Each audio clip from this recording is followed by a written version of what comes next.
So I was scrolling through the YouTube reels, and my guitar friend Tim comes on. If you don't know who that is, he's a YouTuber. He's got a very clever name and a wonderful channel that's got a lot of these great kind of cheat codes for guitar that you can immediately put into your playing. It's very good stuff. You should check it out. And this one, he was going over the Mark Knopfler sound. He was showing this really cool trick. And so I've been messing around with it, and I found it very helpful. So I'm going to try to show you how he does it. So what it is it's this here. And so this is B minor. So you have your B minor pentatonic that we all know. And then if you know you're caged, you know, that's the E minor position. You go up to kind of that D minor shape, but we're in B, so this is B minor. A lot of people know this one. So we're in that position. There's this great triad chord here that I've gone over before. So this is B minor. I like to sometimes throw the that fifth on top. And then you can also play that chord here. I think that's like the more formal way to play it.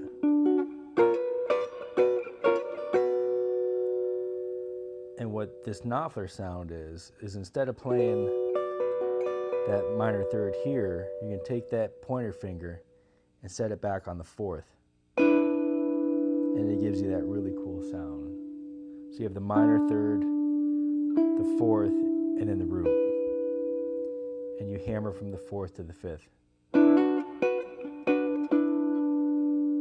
it gives you a completely different position to play out of as well. So once you're here, there's your root, and it kind of gives you access to that whole pattern here.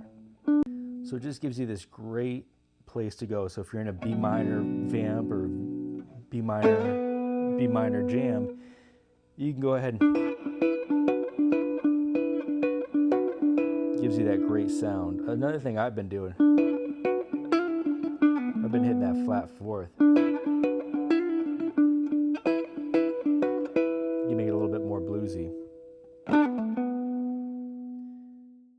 The other thing I like about that chord is that it hides the minor third lower in the register. So if you ever wanted to add notes that are different or notes that you want to hide, just put them lower in the register. You know, if I play that minor third up top here, that's a very dominant minor sound. Now I feel like I have to definitely play a minor type of thing. Whereas in this classic shape where the minor third's up here, that kind of hides a little bit, and now, you know, you can hide that minor third.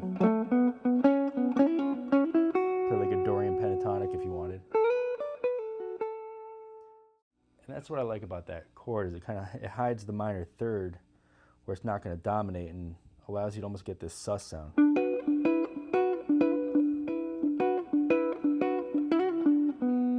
Even though it's not really a sus chord, it kind of feels like one.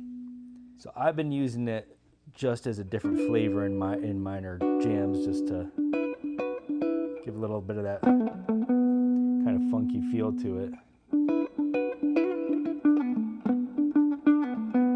And also get me out of traditional, you know, box positions or, you know, traditional chord playing.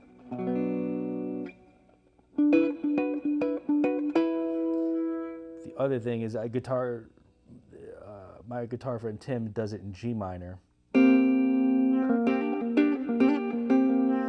what I've noticed about when you're learning something chord based on guitar, it's always easier to do it up the neck because your fingers don't have to stretch.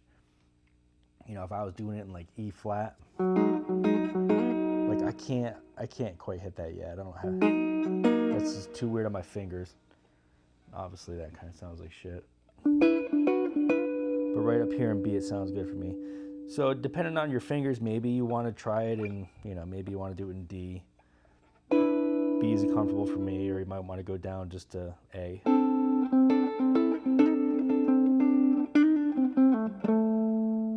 So mess around with what's comfortable. Spend a lot of time just with your fingers here.